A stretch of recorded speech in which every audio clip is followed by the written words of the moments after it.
Canadiens accusés d'espionnage. Ces décisions interviennent alors qu'au Canada, les avocats de Meng Wanzhou, la directrice financière du géant des télécommunications Huawei, tentent une dernière fois d'empêcher son extradition vers les États-Unis où elle est accusée d'avoir enfreint des sanctions. Le Canadien Robert Schellenberg, arrêté pour trafic de drogue en Chine en 2014, a été condamné à 15 ans de prison fin 2018, puis à la peine capitale en appel en janvier 2019, un mois après l'arrestation de la dirigeante de Huawei à l'aéroport international de Vancouver sur mandat des États-Unis. Mais Wanzhou est accusé d'avoir trompé HSBC sur les relations commerciales de Huawei en Iran, ce qui aurait conduit la banque à violer les sanctions économiques américaines. La haute cour de la province de Liaoning, dans le nord-est de la Chine, a examiné l'appel de Schellenberg contre sa condamnation à mort en mai dernier et a confirmé sa décision aujourd'hui. Un arrêt critiqué par l'ambassadeur du Canada en Chine, Dominique Barton, qui l'a appelé à la clémence. Ce n'est pas une coïncidence que ces événements se produisent en ce moment, alors que l'affaire se déroule à Vancouver, a déclaré l'ambassadeur canadien, faisant référence au cas de Schellenberg et à celui d'un homme d'affaires canadien, Michael Spavor, arrêté en Chine quelques jours après l'interpellation de Meng Wanzhou à Vancouver et accusé d'espionnage en juin 2020. La Chine réfute tout lien entre les cas des Canadiens en Chine et le dossier Meng au Canada, bien que Pékin ait mis en garde contre des conséquences non précisées si la directrice de Huawei n'était pas libérée. Il faudrait que le ministère chinois des Affaires étrangères n'a pas répondu dans l'immédiat à une demande de commentaire. Et puis, des dizaines de petits États insulaires vulnérables aux effets du changement climatique ont appelé le monde à sauver leur avenir. Après la publication hier du rapport de l'ONU affirmant que l'accélération du réchauffement de la planète et la hausse du niveau des mers menacent leur existence. Et selon le rapport des experts de l'ONU sur le climat en GIEC, le réchauffement climatique se produit beaucoup plus rapidement que prévu.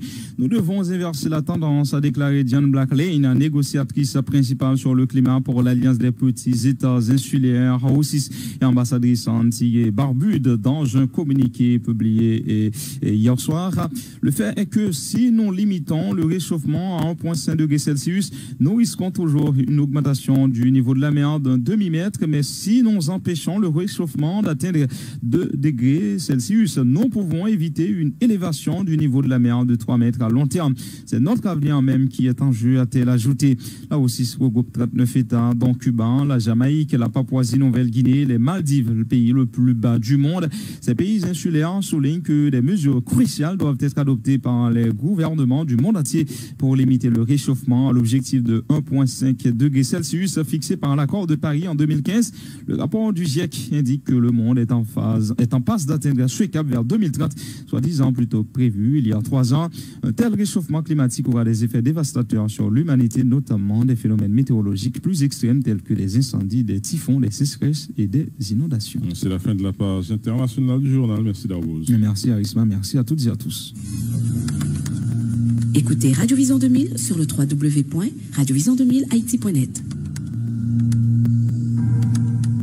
De retour à l'actualité nationale avec la porte-parole à Île de la PNH, Marie-Michel Verrier, qui affirme que la police a renforcé sa présence au commissariat de Martissan depuis le 5 août dernier dans le but de permettre à la population de vaquer à ses occupations à la périphérie sud de la capitale. Des maisons ayant servi de cachette aux bandits ont été détruites par les agents de différentes unités spécialisées déployées dans la zone, indique la porte-parole, qui confirme qu'un agent de l'UDMO impliqué dans ces opérations a été blessé par balle au niveau du bras dimanche. Elle assure que les blindés de la PNH vont continuer à sillonner la zone de Martissan. Écoutez Marie-Michel Verrier. Depuis plus passé 2 mois avec quelques jours, il y a une violence sans pareil qui éclate dans la zone Martissan. Et violence, c'est conflit d'intérêts qui cause. Côté il y a plusieurs monde qui vivent victimes, plusieurs monde perdent la vie. Il y a plusieurs habitants qui sont obligés de quitter la zone pour aller réfugier dans l'autre espace. Il y a un sous-commissariat dans la zone qui a subi attaque nègre avec ZAM. Depuis 5 août, la police renforce la présence dans le commissariat Martissan. Il y a des blindés qui étaient toujours à retourner dans la zone. Et pour qu'on ait à blinder ça, ils renforcent. Il y a plus toujours qu'à monter descendre dans la zone pour permettre à la population de vaquer à l'occupation personnelle. Il y a une opération qui commence à mener. Il y a une reprise de circulation qui refait. Et il y a des maisons qui te servent de cachette à des bandits qui ont commencé à descendre des maisons de façon pour permettre à la population de vaquer à l'occupation personnelle. Nous avons prêté en précision que hier, 8 août, vers 6 heures, il y a un policier qui est arrivé touché par balle. policier ça qui t'a sorti en dedans commissariat, il était prêt à monter en blindé. Il était prêt à faire un échange d'armes selon la première information qui venait joindre nous. Il était prêt à échanger des armes qui n'en là. Et des bandits qui n'ont cachette, t'es arrivé localiser les policiers ça et tirer en direction avec un M14. Policier ça, t'es atteint dans gilet par balle et par ricochet, ça arrivé blessé le bras. Depuis hier soir, policier ça rentre dans la caille, santé stable pour qu'on y ait. Toujours des blindés qui continuent si des zones, n'a pas rappelé. PNH l'a fait tout effort, l'a déployé toute folie pour les capables de la population en service. Pendant que l'État lui-même a fait qu'on le connaît pour les capables de permettre la population de râler ensuite. Dans le cadre de renforcement qu'a fait toujours, dans la ville là, il y a un PNH qui est présent. Il y a une circulation qui a reprendre pour qu'on y ait là. Et c'est une unité spécialisée qui occupe les zones. Et il y a quelques dossiers kidnapping dans nous là pour remonter. C'est plus dans la zone Croix des Bouquets que nous enregistrons plus ça. Et nous gagnons un cas auto-kidnapping. Côté dans la date 15 juillet, Carmel Bettina Basile te venu porter plainte dans la DCPJ. Madame ça, il t'a fait connaître dans la date 10 juillet, il était sorti petit grave. Il est venu Port-au-Prince et il a été kidnappé. Et dans la date 13 juillet, il y a une libération. Et pendant ce temps, ça, les venu porter plainte dans la DCPJ.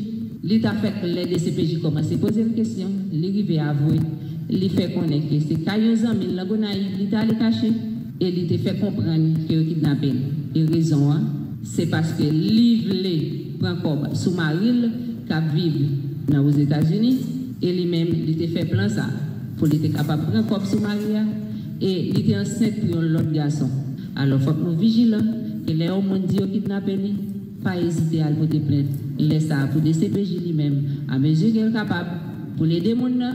Et si toutefois, dans la minute de kidnappé, elle ne pas arriver à aider les gens, mais après, la continue le dossier, le monde qui est responsable, la privée procéder à l'arrestation. La porte-parole de la PNH qui a présenté hier le bilan des opérations menées par la police du 1er juillet au 5 dernier au niveau de la région métropolitaine de Port-au-Prince. Marie-Michel Verrier a informé que la police a effectué 685 arrestations et procédé à la saisie de 24 armes à feu et 12 véhicules. Le collectif des avocats pour la défense des droits de l'homme, cadeau de concert avec l'organisation annoncée d'Orval et Bloc Populaire National, annonce la tenue d'un sit-in ce mardi devant le ministère de la Justice et de la Sécurité publique à l'avenue Charles Somnéa. Il s'agira de continuer de dénoncer les mauvaises conditions de détention dans les centres carcéraux, l'assassinat samedi dernier de Maître Auberson Louis et de demander au doyen du TPI de Port-au-Prince, Maître Bernard Saint-Ville, de désigner un juge pour représenter le ministère public dans le cadre du dossier de l'ex-porte-parole du SPNH 17, Abelson Gouneg. Le porte-parole du cadeau, Maître Arnel Rémy, annonce également une action en habeas corpus préventif en faveur de l'ancienne coordonnatrice du SPNH 17, Yannick Joseph, contre laquelle un avis de recherche a été émis par la PNH en 2020, ainsi que l'actuel coordonnateur de cette structure, l'inspecteur divisionnaire Jean-Hélder Lundi, qui lui fait l'objet d'un mandat d'amener.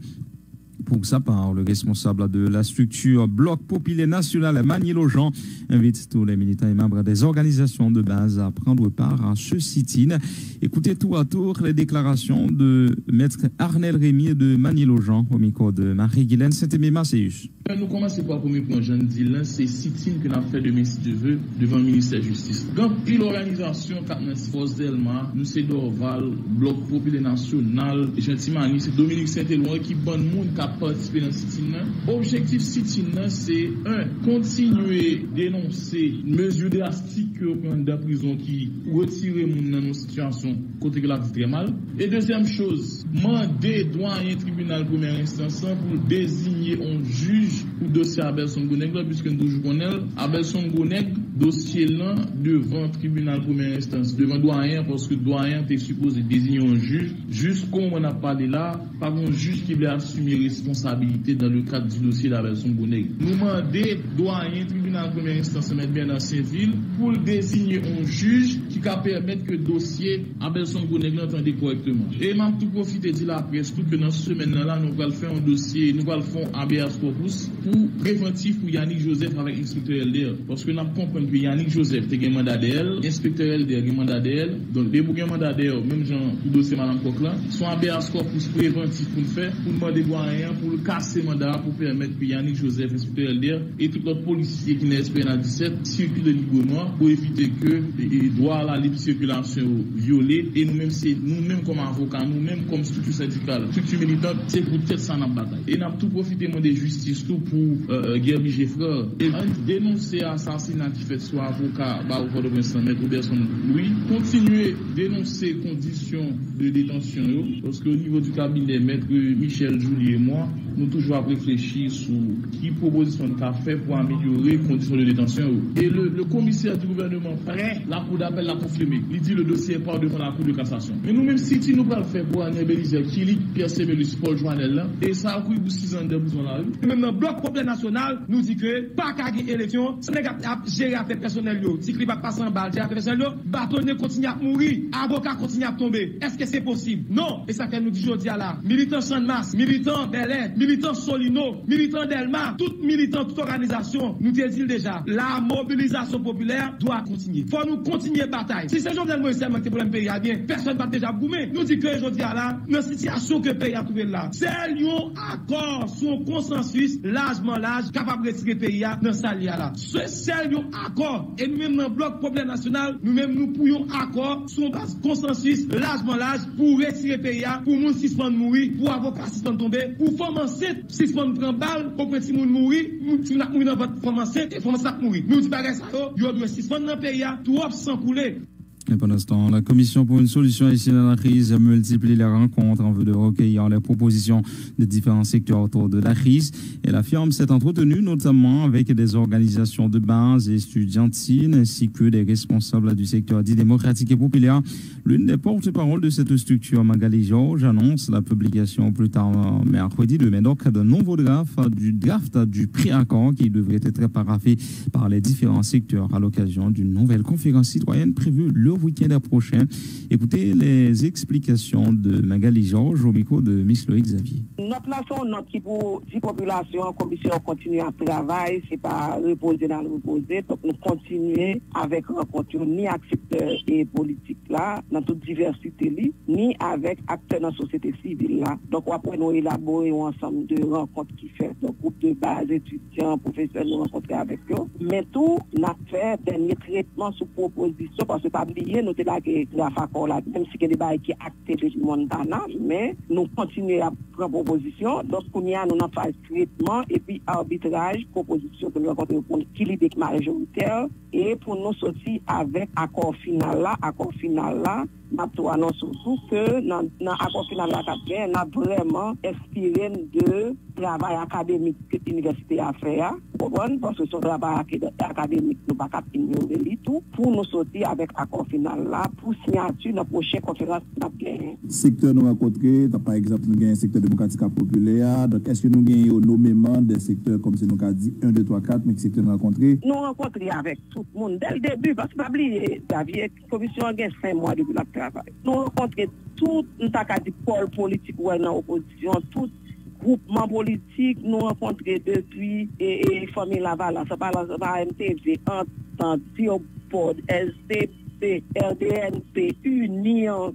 C'est pour montrer jusqu'à PHTK et alliés. Donc nous rencontrons tout le monde et nous exposer mais qui gens consultation fait avec la société civile là mais qui ça mais c'est ça que nous avons premier accord que nous travaillons sur dans le village et dans Montana. Premier de la FACOR là sorti. Donc, il y a un pilote monde, un pilote secteur organisé dans la société qui continue à voir les propositions. Nous ne pouvons pas ignorer parce que pour nous garder, pour nous voir ensemble, est-ce que nous sommes dans la bonne direction. Magali Georges qui informe par ailleurs qu'une rencontre est prévue avec l'envoyé spécial des États-Unis pour Haïti, Daniel Foots, qui sera de retour dans le pays prochainement.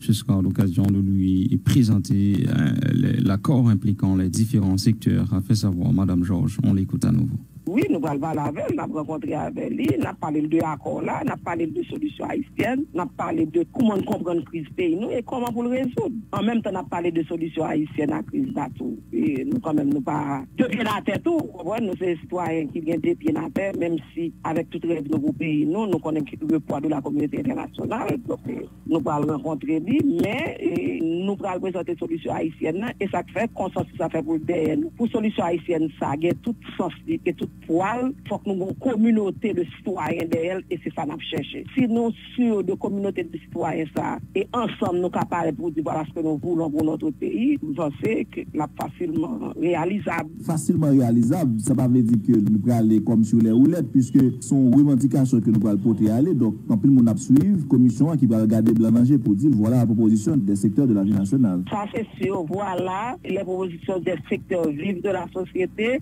Et amis nous fait pour aider nous mais ça nous voulait mais ça nous besoin si on besoin de l'eau pas qu'à balle jus même si j'ai à gastrique des fruits là-dedans mais c'est de l'eau le plaît moi me comprendre que et ensemble nous qu'a dit mais ça nous voulait mais un groupe monde pas qu'à porter commission pour compte pas qu'à porter si pas de communauté citoyenne ça derrière n'a fort n'a capoter si tout citoyen dans pays a dit mais ça nous voulait pour pays nous pas chercher une bénédiction nous pas chercher une compréhension de ça nous voulait et appui à ça nous voulait appui à veut dire est-ce que nous allons entendre pour que blanc dit non bon comme nous proposer ça moi même n'a fourré ça là-dedans ou bien même prend pas nous ou bien pas nous d'autres propositions non Xavier n'a parlé de solutions haïtiennes à la crise et nous la commission insisté sur ça en pile pour solution haïtienne à la crise, une solution bien entendu comme citoyen responsable nous tenir compte de enjeux internationaux. La syndicaliste Magali Georges de la commission pour la recherche d'une solution haïtienne à la crise. L'organisation Force nationale pour la démocratie se prononce en faveur d'un exécutif bicéphale dans le pays. En ce sens, Manos Milor et Augustin Saint-Victor, membres de cette structure, réclament la mise en application du protocole d'entente nationale qui prévoyait l'accession du président du Sénat dysfonctionnel Joseph Lambert à la présidence provisoire du pays. Écoutez tout à tort, Manos Milor et Augustin Saint-Victor.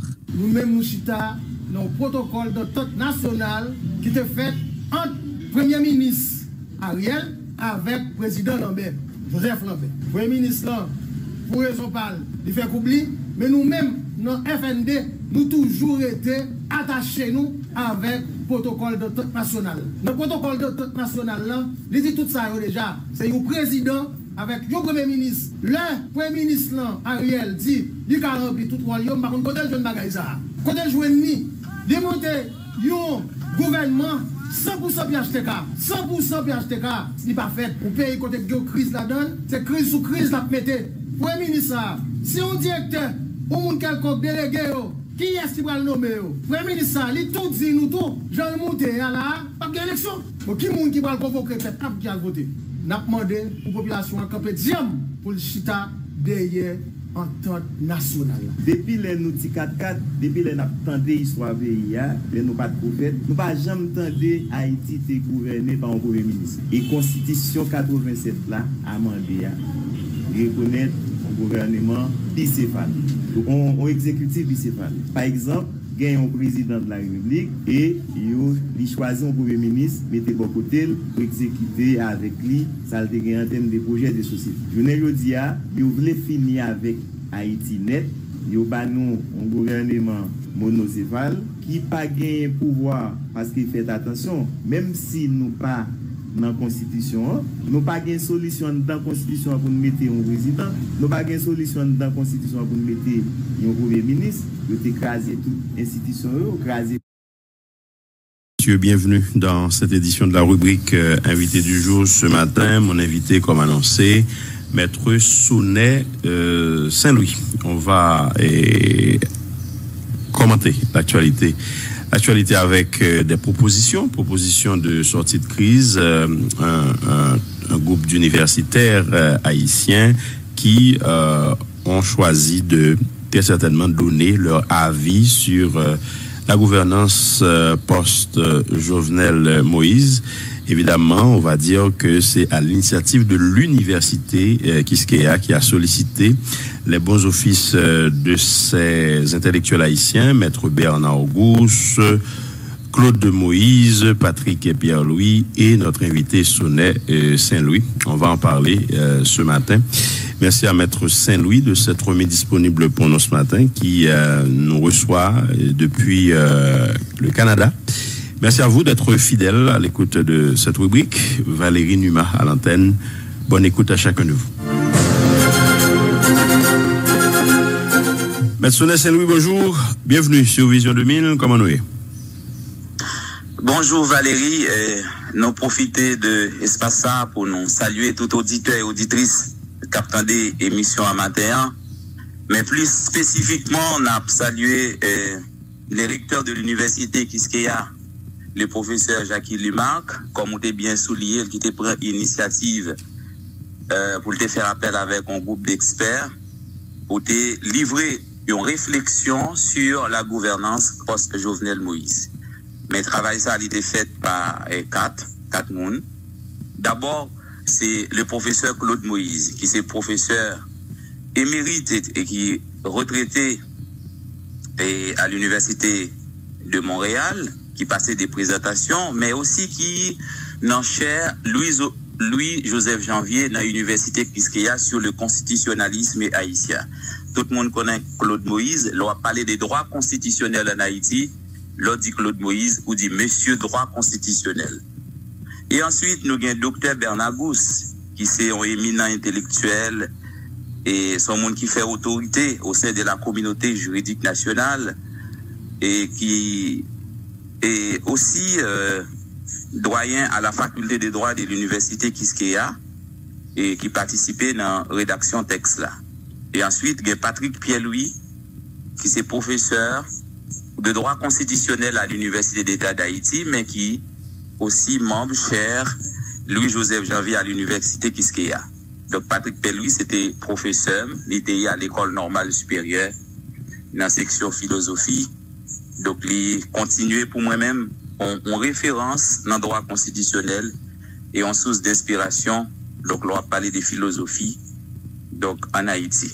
Donc ensuite nous saluer tout le monde, haïtiens et haïtiennes, qui fait des émissions à matin et spécialement mon Lagonave, donc qui branché là, et m'a salué aussi et membre cabinet Maître Guérulus Fanfan, les prix 3, qui fait des émissions ça matin. Donc nous partis là pour un beau échange. Ouais, nous allons regarder ça, mais gagner Mdakadi, une sorte de hic, déjà, dans Mdakadi personnalité que choisi, c'est déjà très très bien, que nous mettons disponibles pour la République. Mais est-ce que, sans faire de digression, est-ce que vous avez une idée pour qui ça fait que pas une femme dans le nous? Par contre, pour qui ça? Parce qu'en fait, les recteurs Jacques Limac t'ont contacté parce que moi-même pas fait partie de l'université Quisqueya. Ils t'ont contacté, ils t'ont dit c'est en fonction de contributions qu'il baille, en fonction de production intellectuelle, c'est-à-dire notamment sous matière de droit constitutionnel là lui-même. Donc c'est ensemble, c'est à partir de cela. Parce qu'en fait, l'on prend et professeur Claude Moïse, et comme tu as présenté tout à l'heure, donc son monsieur de droit constitutionnel, son historien qui a produit dans le droit constitutionnel, ça fait longtemps dans le pays. Donc, M. Bernard Auguste publie un pilatique sur question de droit constitutionnel en Haïti. Donc, Patrick Pierre-Louis a passé, moi-même, tout, me fait des publications sur droit constitutionnel. Je pense que c'est en fonction de cela, et puis il te fait critères de sélection. Ok, maintenant. Et deuxièmement, tout Valérie, donc, c'est pas un pile monde qui est prêt pour engager dans conjoncture pareil, qui vous livrer des réflexions. Il y a des gens qui doivent bien intéresser, qui bien pris. Qui a envie, écrit, qui a envie de parler, mais conjoncture politique d'Haïti est tellement difficile, donc ils n'ont pas voulu engager dans telle entreprise. Ok, mais quand même développer et au passage signaler ça pour moi qui gagne une grande importance. Titre texte, c'est avis d'universitaire haïtien sur la gouvernance post-Jovenel Moïse. C'est certain que vous intervenu déjà sous Dakadi assassinat Jovenel Moïse, moi les textes qu'on écrit à partir de là, Et depuis avant, nous avons essayé de regarder qui gens nous sommes capables de remonter pente là. Nous considérer que pas gagner des solutions constitutionnelles et même institutionnelles soulevées suite à l'assassinat de Jovenel Moïse pour remplacer les.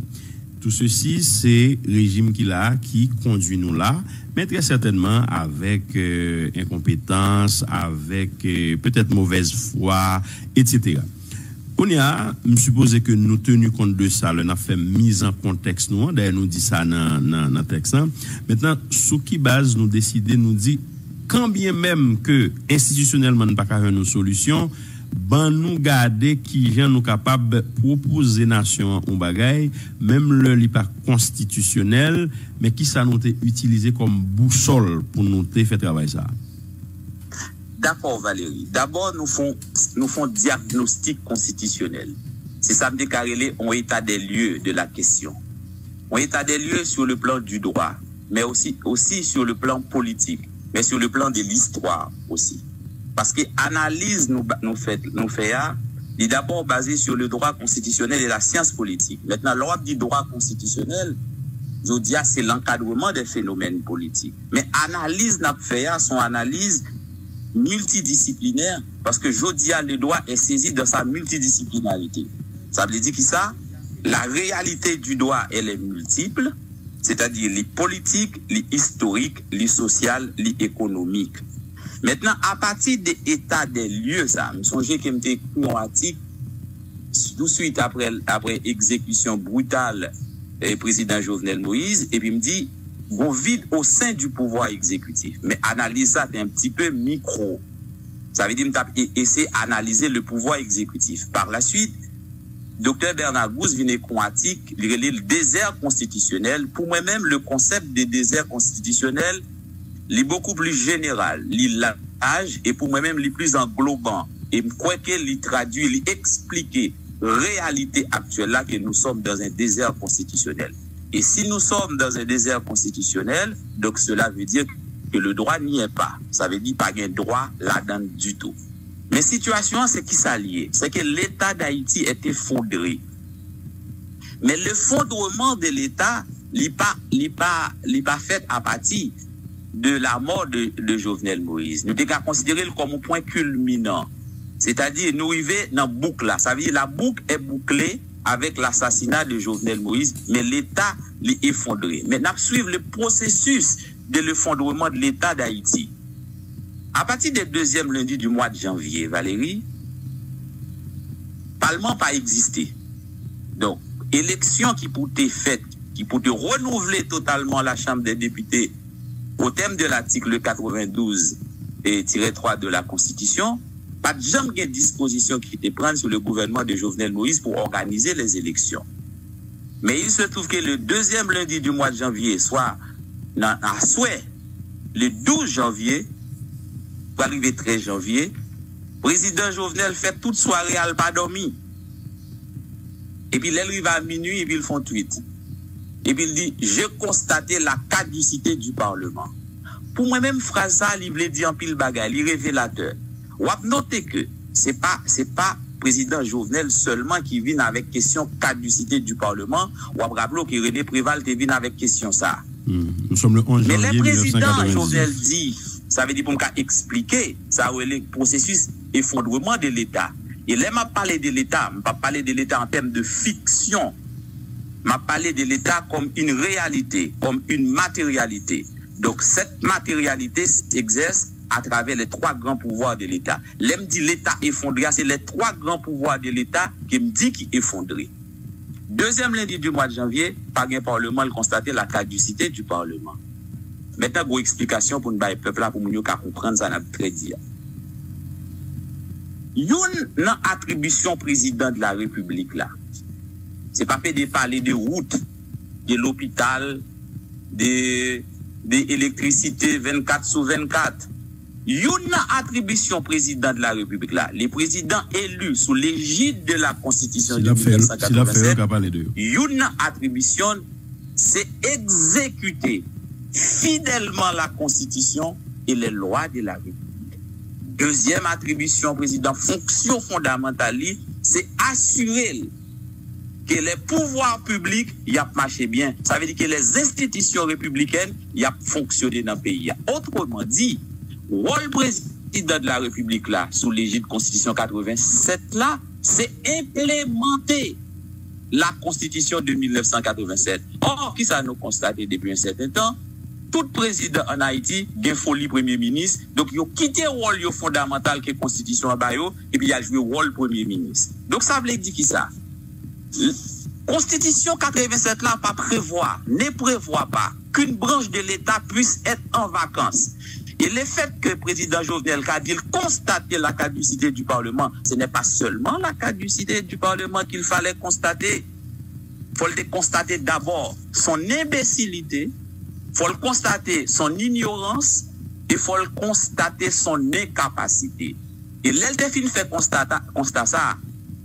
Yon nan bagay pou le dit, nous constater que me sont imbéciles, que me constater me sont idiots, nous constater que me sont ignorants, nous constater que me sont incapables et que je suis en infraction à l'article 136 de la Constitution et par conséquent je remets ma démission. Parce que c'est job li. Ça veut dire pour assurer que l'institution n'est pas là. Le Parlement n'a pas existé. Quand il y a là, il y a 2 tiers Parlement. 2 tiers dans le niveau Sénat, pas jamais renouvelé du tout. Ou il y a 10 sénateurs. Ça veut dire Parlement, pouvoir législatif là, pas là. Parce qu'on ne peut pas gagner 10 sénateurs seulement. Même si tu as 30 sénateurs, il y a des attributions qui sont propres au Sénat de la République, mais il y a des attributions partagées. C'est-à-dire, en ce qui a trait au vote des lois, sont attributions partagées liées avec la Chambre des députés. Ouais. Donc, même si pas de gain, et tu as tous 30 sénateurs là, le Parlement est toujours dysfonctionnel. Maintenant, pouvoir ça par là, effondrer lui-même. Nous venons constater que le président, la Cour de cassation, elle mourit. Et puis, deuxièmement, il y a 3 juges de la Cour de cassation qui avaient été forcés d'aller à la retraite de manière illégale. Pouvoir ça le bancal. Là, nous arrivons 7 juillet, nous venons trouver une situation. Côté président mourit. Bon premier ministre qui a été nommé de manière illégale. Parce qu'en fait, l'article 134-2, il dit mandat président Jovenel expiré depuis le 7 février 2021. Mais il va être en allonge d'une année. Mais il avait la réalité du pouvoir. Il était un pouvoir nommé, il nommé un premier ministre. Premier ministre, il nommé à pas rentrer en fonction, c'est-à-dire pas d'investiture pour lui. Et puis, deuxièmement, bon arrêté qui mettait fin au mandat de Claude Joseph. Ça veut dire à la mission de Claude Joseph. Et puis, président mourit. Maintenant, au sein, il y a un vide au sein du pouvoir exécutif, pas de président, pas de premier ministre. C'est-à-dire, les 3 grands pouvoirs de l'État, ils ont effondré. Ça veut dire tout ça qui fait force en démocratie, tous les principes, toutes les règles qui font la force d'une démocratie et de l'état des droits ont été bousculés sous le régime de Jovenel Moïse. Qui fait que, après 7 juillet, nous trouvons nos déserts constitutionnels, nous trouvons pas d'institution qui campait. Constitution en matière de gouvernance, ou pas qu'à faire rien, parce que pas de gens qui te prévoient ça. Parce que c'est pour la première fois dans l'histoire de ce pays. Où on a une branche de l'État qui parle là, ou doit avoir Parlement pas là. Mais c'est pour la première fois dans l'histoire de ce pays. Depuis 1804 à nos jours, il y a 3 pouvoirs de l'État ensemble qui admettent. Moi qui te fais mise en contexte et M. Saint-Louis pour permettre que mon capitaine de nous là, rentre dans le bain de conversation pour rendre compte que gon côté une sortie qui mène nous là, c'est-à-dire c'est pas un hasard, nous juste été puis nous ouais toute institution disloquée ou pas fonctionnelle. Dans ce sens ça, nous garder implication et chaque pouvoir mais qu'on y a la société devant situation de fait, la nature a horreur du vide, faut gagner disposition qui prend. Maintenant, avant de rentrer dans la position que nous-mêmes nous prenons, le nous avons regardé, le nous avons observé, par exemple, la classe politique, qui au même déjà dit, pas fatiguer nous, même si nous rendons compte que nous pour aller vers l'abîme, nous rendre compte que toute institution pour le craser, pas fatiguer nous, automatiquement que Jovenel Moïse allait, n'a pas le reprendre bagaille en main. Dans quel sens nous te pensé que classe politique là te bail garantie à prendre tout bail en main? Bon, et de toute façon, division avec conflit qui est au sein de la classe politique, pas te laisser nous croire que finalement, départ Jovenel Moïse, c'était une solution qui t'a pas le fait. Parce que solution n'est pas claire du tout. Et ça fait, nous allons analyser pour les différentes solutions proposées après le départ de Jovenel Moïse. Maintenant, pour nous construire analyse noire, même si que nous dit, nous avons désert constitutionnel.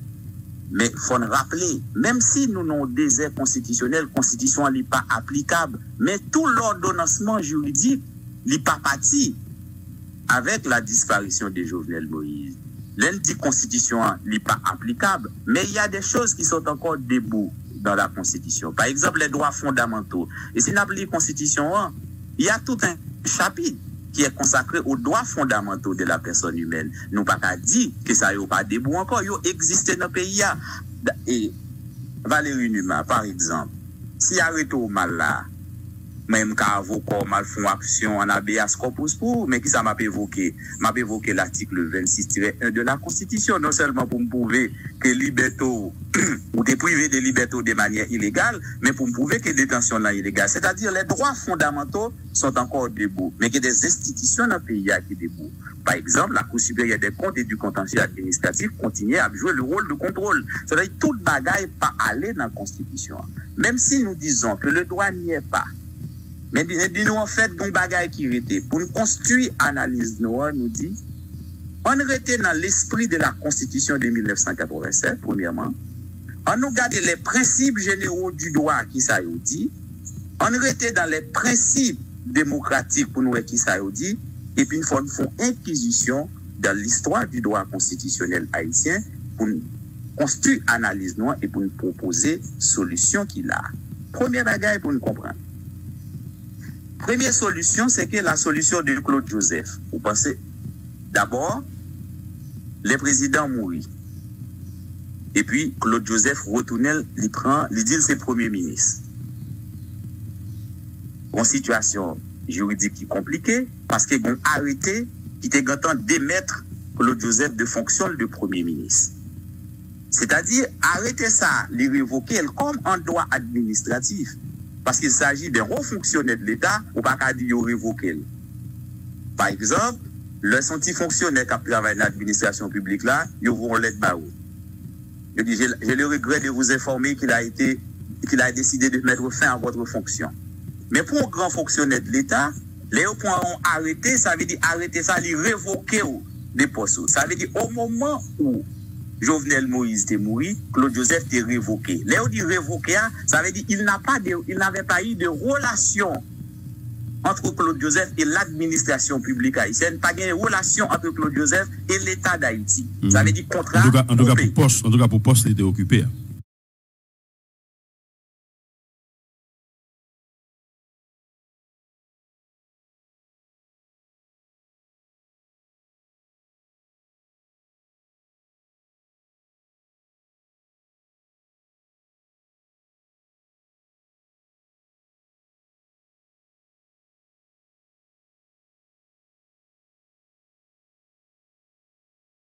Oui, comme Premier ministre. Donc ça veut dire pas l'article 149 de la Constitution pour dire que c'est président provisoire. Et à ce titre, il a organisé un conseil des ministres et puis au sorti, on a arrêté de c'est président provisoire en application de l'article 149 de la Constitution. Mais on dit pour auditeurs que l'article 149 Constitution elle prévoit deux cas de figure. Premier cas de figure, c'est une république. Deuxième cas de figure, article 149 là, c'est si le président mourit dans la 4e année. Et c'est ça que Claude Joseph voulait faire agiter. Il a dit 4e année pour lui-même, mandat Joseph a fini 7 février 2022. Et s'il a fini 7 février 2022, il est dans la 4e année mandat. Donc à ce moment-là, la Constitution a dit c'est l'Assemblée nationale qui réunit. Or, à l'heure actuelle, pas de députés. Et Sénat amputé de 2 tiers. Ça veut dire l'Assemblée nationale, c'est réunion sénateurs et députés, donc pas qu'à dire Assemblée nationale. Donc, cas ça tout, n'est pas appliqué dans le cas de Claude Joseph. Ni dans le premier cas, ni dans le deuxième cas, il n'est pas appliqué dans le cas de Claude Joseph, mais l'homme était quand même président provisoire de la République. Mais bon nuance détail pour nous faire pour mon yo. Nuance détail là, c'est que Claude Joseph n'avait jamais été premier ministre en Haïti. Et mon a dit, mais pour qui ça? Parce que le premier ministre, c'est le chef du gouvernement. Premièrement, pour premier ministre, il faut être nommé premier ministre. Il faut déclaration politique ou ratifiée par le Parlement. Et troisièmement, il faut disposer d'un cabinet ministériel. Ça veut dire, ou pas qu'un premier ministre, lors du chef de gouvernement, ça veut dire, ou à la tête d'un gouvernement, ou un cabinet ministériel. Or, Claude Joseph a déjà un cabinet ministériel. Il était membre du gouvernement de Jout. Et comme Jout n'a pas démissionné, il va traiter pour liquider les affaires courantes et de manière maladroite, Jovenel Moïse a évoqué l'article 165 de la Constitution. Parce que pour premier ministre intérimaire, sont membres d'un gouvernement qui démissionnait, mais qui était joint avant le Parlement. Donc Claude Joseph n'a jamais été premier ministre en Haïti, donc on fait précision. Est-ce que vous voulez dire, Petitou, qui parle étudier l'histoire d'Haïti, il n'est pas pour un livre que Claude Joseph a été premier ministre? Non, mais j'avais dit constitutionnellement, nous non situation des posteurs. C'est les postures qu'a fait en Haïti. Parce que comprenez bien, prends le cas de Claude Joseph. Il n'est pas seulement dit qu'il était premier président, non? Il posait des actes comme président de la République. Parce qu'il faut conseil des ministres. Et puis il prend, on arrêté ou bien on décret, et puis il prend état de siège en Haïti. Vous savez, ce sont les attributions du président de la République. Il a exercé la fonction du président comme président de la République. Et à la fin, les des interventions censées qui faites sous question ça, et puis il râle en arrière. Et puis il dit c'est premier ministre. Et par la suite, donc il vient accepter pour le ministre Affaires étrangères dans le gouvernement de Ariel Henry. C'était déjà entendu, même avant la mort de Jovenel Moïse. Ok. Maintenant, la situation de Lambert, nous avons une situation pour nous parler de Ariel Henry. La situation du sénateur Joseph Lambert aussi compliquée. Même si que il y a 10 sénateurs qui choisissent comme président provisoire. Parce que la Constitution 87 l'a dit, l'arrivée dans la 4e année mandat, c'est l'Assemblée nationale qui réunit, qui vous élit un président. Or, pas de l'Assemblée nationale, pas de la Chambre des députés et Sénat amputé de 2 tiers.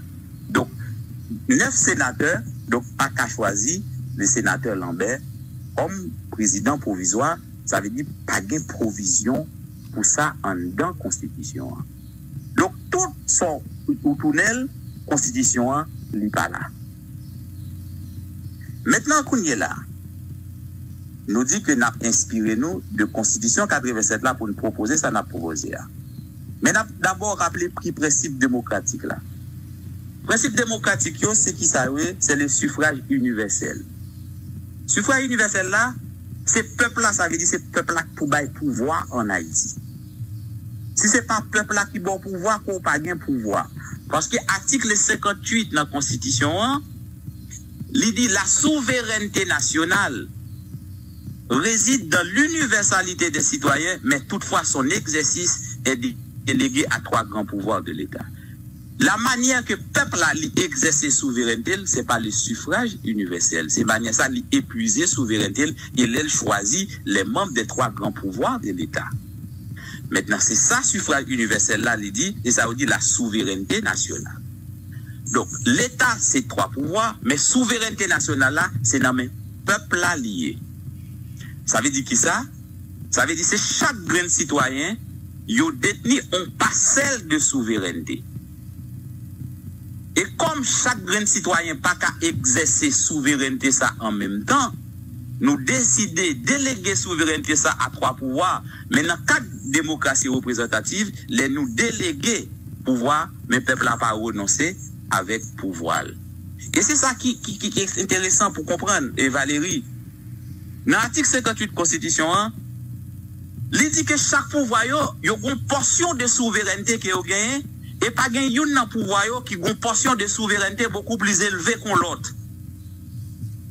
Et c'est comme ça, tu as dit, l'article 58 là, il lançait une mise en garde, de manière à ce que pas un pouvoir de l'État, ou du moins bon youn dans monde qui est chef l'État, qui détenait à lui-même seul la souveraineté nationale. Parce que la souveraineté nationale est faite d'addition des trois pouvoirs. Ça veut dire que ça, pouvoir exécutif là, pas bien plus souveraineté que pouvoir judiciaire là, et pouvoir judiciaire pas bien plus souveraineté que pouvoir législatif là. Ça veut dire qu'il y a une portion de souveraineté. C'est l'addition des portions de souveraineté qui fait la souveraineté nationale qui ont exercé, sont mises en garde. Et c'est là, par exemple, après, des pouvoirs comme la Cour de cassation, et après, et tirer Sénat de là, ils ont péché. Parce qu'ils ont quitté Jovenel Moïse, confisqué à lui seul la souveraineté nationale. Donc le principe, c'est le suffrage universel. Maintenant, nous trouvons dans la situation qu'on y a. Nous allons gros causer à Valérie. Comprenez bien, Constitution 87 là, l'établit yon diachi dans tête pouvoir exécutif. Là, ça veut dire son pouvoir à des têtes. Yon dit son pouvoir bicéphale.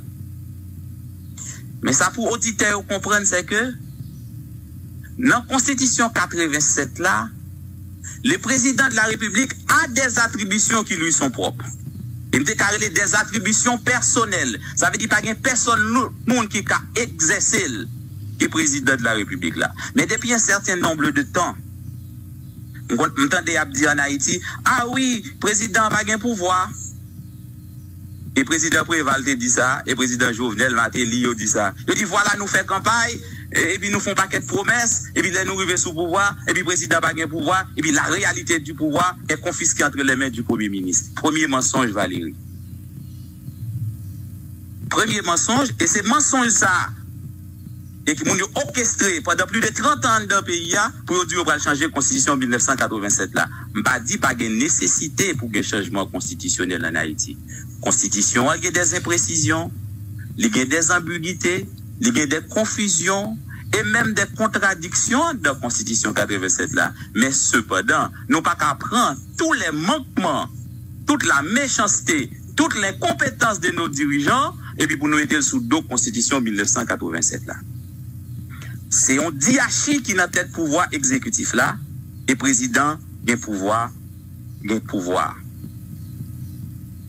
Si, il y a un monde, tenez ça bien, dans le système politique haïtien, qui est mieux placé pour influencer l'État et la société, il est le président de la République là.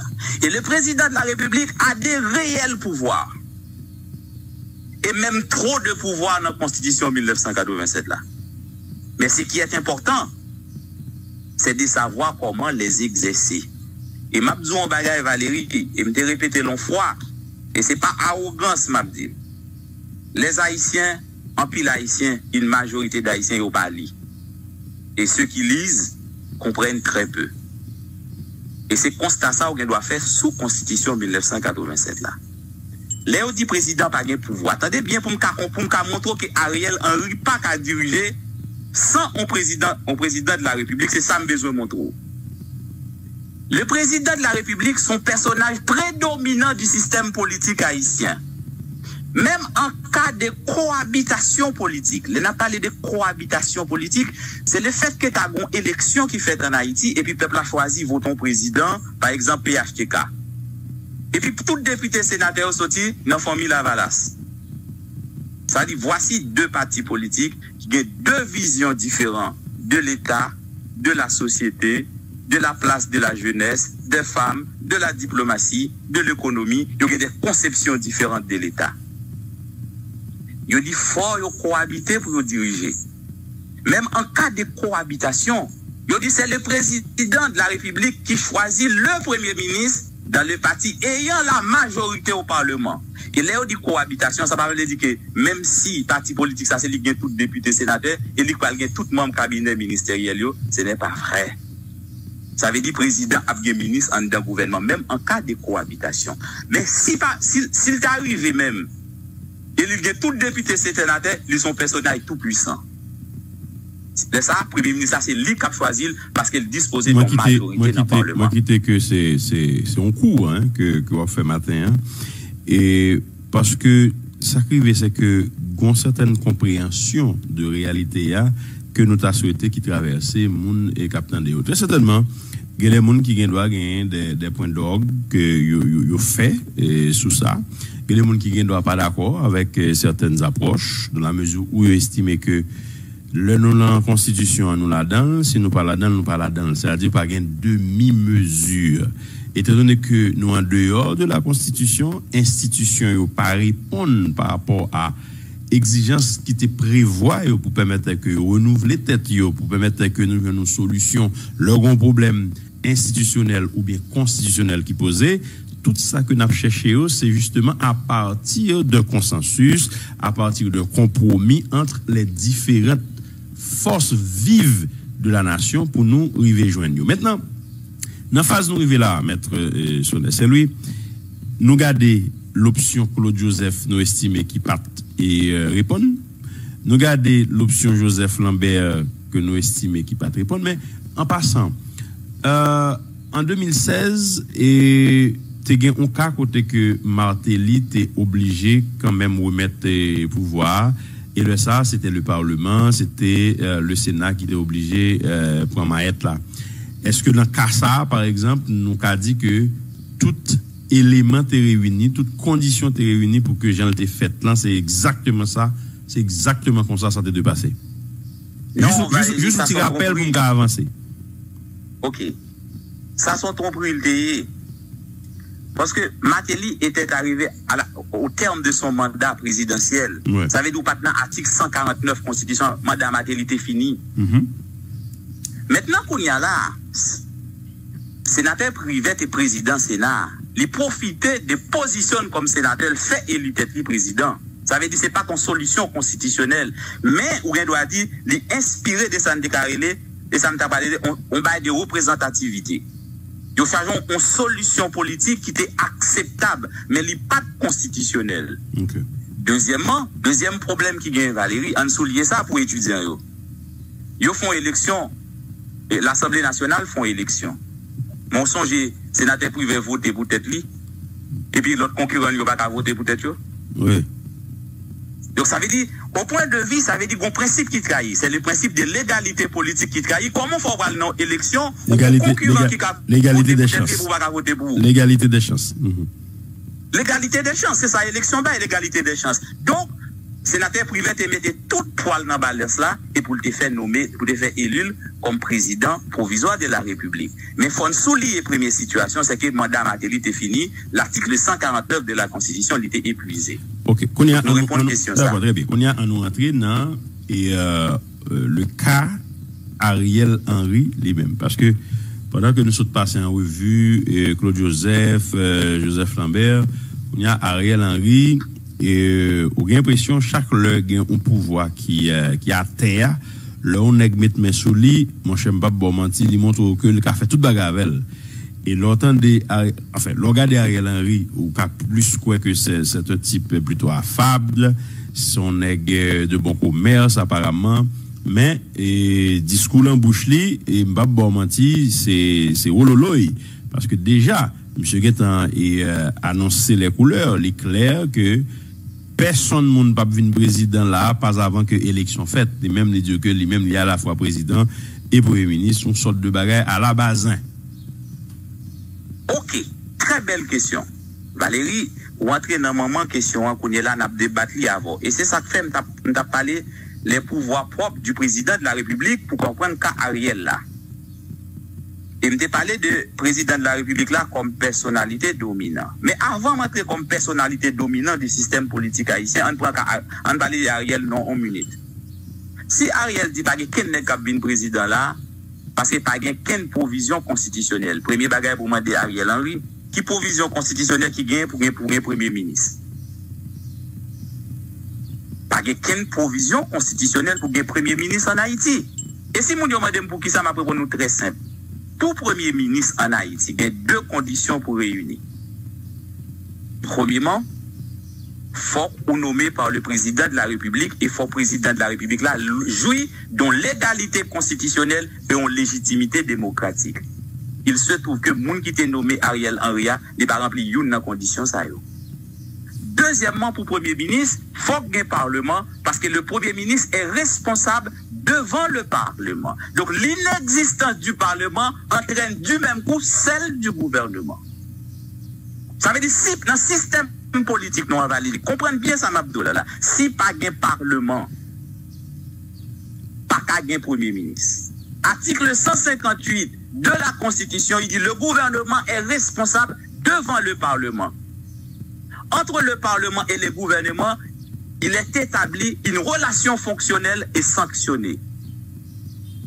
Ça veut dire pour Premier ministre, il faut engager devant le Parlement. S'il n'y a pas d'engagement, il n'y a pas de Premier ministre. Et puis deuxièmement, c'est ça que fait douce, si pas de Parlement, pas de Premier ministre, ça veut dire le poste de Premier ministre Ariel Henry, il n'est pas aussi pertinent. Donc c'est une réponse à Mbali avec question là, si pas de président pour En tout cas, il dit qu'il a déclaré la guerre, il a révoqué, il a nommé, et comme de fait, il a révoqué, il a nommé, oui. Temzo Valérie, le pays a traversé une situation extrêmement grave. Même pas quoi comme si Haïtiens gagnent. Nous pas sérieux hein, comme Haïtiens, c'est comme si nous sommes un peuple déchu, nous dégénérés. Mais comment dans une situation exceptionnelle, une crise exceptionnelle comme ça, et pour qu'on t'a fait à terre qui a lancé devant le peuple là. Temzo Valérie. Pas quoi c'est derrière, il va parler. Oui, justement, son t'a fait à terre parce qu'elle va comme ça l'a dit. Je m'explique où ça fait va comme ça l'a dit. Il me prend un personnage dominant, il dit pas un président. Nous avons parlé d'un cas cohabitation. Le président de la République, c'est lui qui met le système politique là en Haïti. Comprenez bien, Mabzo. Lorsque les ambassadeurs et les consuls généraux, ce sont les attributions personnelles du président de la République qu'elle partageait avec le Sénat de la République. L'on prend la nomination du commandant en chef de la police nationale, c'est attribution président. L'on prend la nomination du commandant en chef des forces armées d'Haïti, c'est attribution du président de la République, n'est pas partagée avec le Premier ministre. Et je dis, en posant question, si Léon Charles démissionné comme directeur de la police, qui est-ce qui va le nommer? Qu'est-ce qu'il va le nommer remplaçant? Parce que c'est une attribution personnelle du président de la République. Deuxième bagaille qui gagne Valérie. Oui, mais le fait qu'Ariel Henry dit que c'est lui-même qui joue le rôle. Non, mais c'est pas ça le dit, même d'où son parole t'a fiat, il va contre ça l'a dit. Ou pas qu'à dire, mais ça Ariel dit, son parole t'a fiat. Ça n'a pas quel sens. N'a pas continué. L'on prend les directeurs généraux des ministères. C'est attribution du président de la République. L'on prend les services, les directions autonomes. Par exemple, on prend ONA, on prend OFATMA et Baïsayo. Donc, ce sont les attributions du président de la République, ce n'est pas celle du Premier ministre. L'on prend la nomination des délégués départementaux, c'est attribution du président de la République. L'on prend la nomination des vice-délégués des arrondissements, c'est attribution du président de la République. Ça veut dire, dans la Constitution 87 là, président grand pile pouvoir. Et c'est ça. Et maintenant, si Ariel a dit ça, c'est sorti carrelé la théorie des équivalents en sciences politiques. Et que, d'après que Dr. Chéri Blaise a évoqué dans l'article. C'est ça, oui, la théorie des équivalents. Soumettez le droit constitutionnel. Mais comment on a fait non-constitution et puis on dit et les fonctions du président de la République sont équivalentes avec le Premier ministre. C'est à dire l'imbécilité, la sottise. Ça veut dire qu'il n'y a pas équivalent. Donc, même en mathématiques, là, on dit les fonctions en mathématiques, donc fonctions équivalentes, ça veut dire qu'il y a même quotient. Ça veut dire président, pas de même attribution avec